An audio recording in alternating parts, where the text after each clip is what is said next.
اللي احنا هنتكلم عنها اللي هو البحث، ودي بتتكلم عن مين اللي يستطيع البحث عنك وكيفية الاتصال بيك. هنلاقي اعدادات البحث الخاصة بيك او مين اللي ممكن لما يبحث على الفيسبوك يلاقيك. هنلاقي شفافية البحث، مين اللي يقدر يبحث عنك. هنلاقيها برضو نفس الاختيارات اللي هي كانت موجودة قبل كده. هنلاقي الجميع، شبكات، والأصدقاء والأصدقاء والأصدقاء الأصدقاء، ولا تخصيص. برضو هنلاقيها نفس الفكرة. هنا اللي يبحث عنك يلاقي ايه، ممكن يشوف ايه عنك.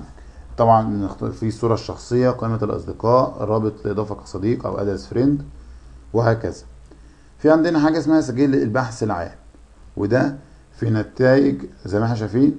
ده التحكم في ظهور نتيجة بحثك خارج الفيسبوك، زي مثلا لو حد بحث عنك عن جوجل او كده. ده هيجيب عندنا حاجة انشاء سجل البحث العام وارسال محركات البحث. طبعا لو احنا عملنا بحث ده، لو حد دور عليك على جوجل هيلاقي الحاجات دي.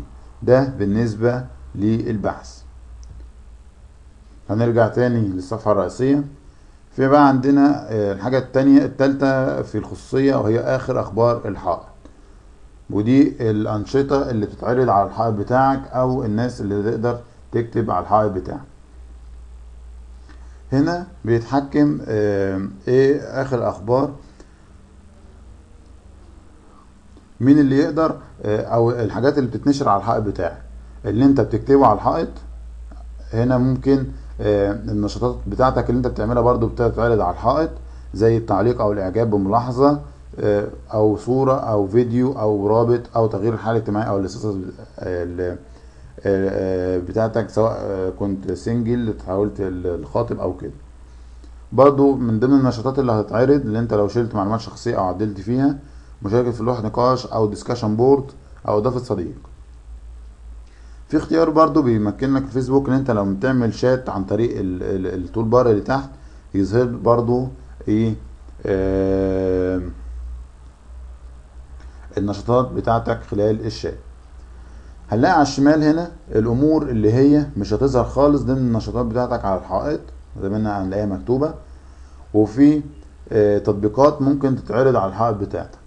دي لستة بالتطبيقات، لو احنا عاوزين نعدل هندوس تعديل التطبيقات اللي هي بتتمكن من الوصول للحائط بتاعك. هنلاقي دي لستة بالتطبيقات اللي موجودة عندك وبتتعرض. لو احنا مثلا جينا على التطبيق بتاع تويتر هنلاقي تعديل الاعدادات. هنلاقي زي ما احنا شايفين هيظهر لنا ويندو صغير كده. الخصوصية برضو نفس الفكرة، ان هو